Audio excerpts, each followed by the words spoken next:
কৃতজ্ঞতার শক্তি কত বড় শক্তি দেখো।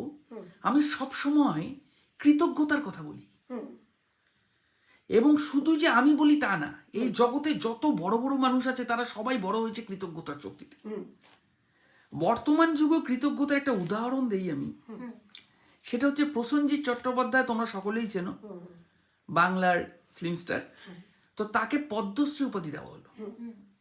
তো সেই উপাধি দেওয়াতে যথেষ্টই যোগ্য তিনি, পাওয়ার মতোই। তো বাংলা ইন্ডাস্ট্রিতে পদ্মশ্রী পেয়েছে এরকম আর কেউ মনে পড়ছে না আমার নাম, মানে ফিল্ম স্টারদের মধ্যে। সেখানে পেল প্রসেনজিৎ চ্যাটার্জি, বিশাল বড় ব্যাপার। তো প্রসেনজিৎ চ্যাটার্জি তার অনারে একটা পার্টি দিয়েছে। তো বাংলাতে আর কোনো আর্টিস্ট পদ্মশ্রী পেয়েছে ইদানিংকালে আমার মনে পড়ছে না।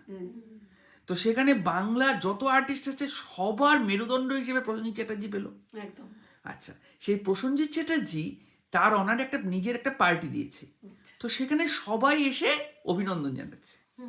তো প্রসেনজিতের ভিতরে বসে থাকার কথা, যে সবাই তো আমাকে অভিনন্দন জানাতে আসছে, আমি পদ্মশ্রী।